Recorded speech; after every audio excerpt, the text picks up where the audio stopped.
Aleksey, we know each other about 20 years from your time in the trilogy trio, and at that time you were playing Thomastik strings. I think it was Thomastik dominant strings in combination with steel core strings.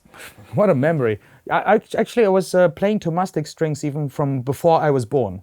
Yeah, I had the feeling. Yeah, no, but actually, serious. It's not even a joke, because I remember my father, who was a concertmaster in Russia. Even back then, he was playing on Thomastik strings. So you know, they are the legendary strings. 100 years anniversary this year.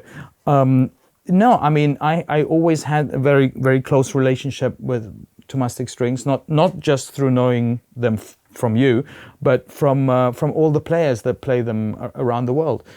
I think. Maybe it's the versatility. That's why they've followed me around in my life so much. Because obviously, as a player, you don't start off playing on a Stradivarius or Santo Serafin like this. I started with a very small violin, and I started with not the greatest instruments. But Thomastik has all the different range of strings to fit the right instrument. That's what I found fascinating. I can understand. It's a trust in the product. Yeah, very constant product. As I grew, I could grow from within Thomastik. I didn't have to say, okay, well, Thomastik strings, they're just good for beginners or just good for this, because you have this incredible wide range. Of course, I have the great privilege as well to see you in Vienna in your headquarters, and I even had some glimpses at the factory, which is partly top secret. It's very fascinating, because you have some of the most precise equipment around to measure those strings. Yes. It's even more precise than certain Swiss watchmakers. Is that true? That's true. And they ask us for this machinery. They want to buy the machines from you. They want to buy the machinery from us because they are so precise. No, it's know-how. It's top secret. So you're not going to sell them? No, because it's know-how. Yeah, it's top secret, and because when you sell them, then the other people know what you're doing. So we are speaking always from microns. Part of a millimeter, it's microns. So do you ever have spies coming in? Yes, we have. Yes. Really? Yes, we had. Now we avoid that, but we had. Not one. Russians? Not really, no. It was from Central Europe. Not yet. Not yet. Russians are not so famous to making strings.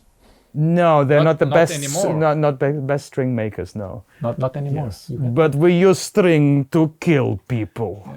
When I was first time in St. Petersburg, they made the strings by themselves, and I know it was cut strings, very good ones. Yes, but because we had wonderful cats there, so we used it was back then, that was the only way to actually make strings in St. Petersburg. Yeah, for the 1/8 instruments, the cat cut strings. Yeah, the tiny instruments with the kittens.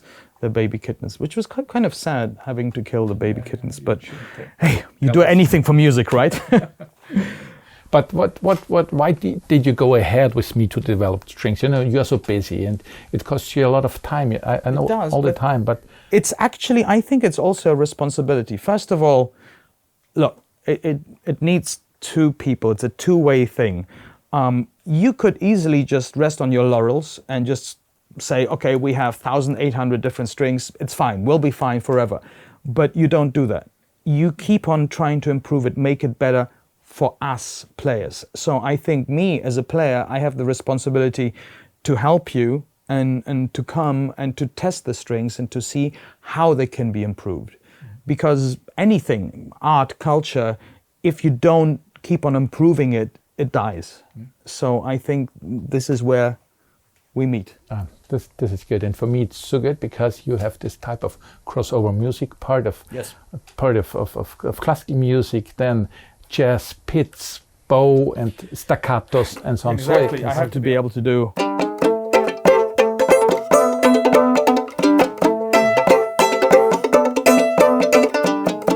It's better if it rings, using Thomastik-INFELD strings. And you see, you have to literally have the right strings for that, because if your strings is not sturdy enough, it can, first of all, it can break very easily if you strum it like a guitar. But also it has to resonate in special ways. And that's why working with you is fascinating, because you understand that. this is the goal, and this is one very very interesting. Yeah, you are my quality manager in this direction.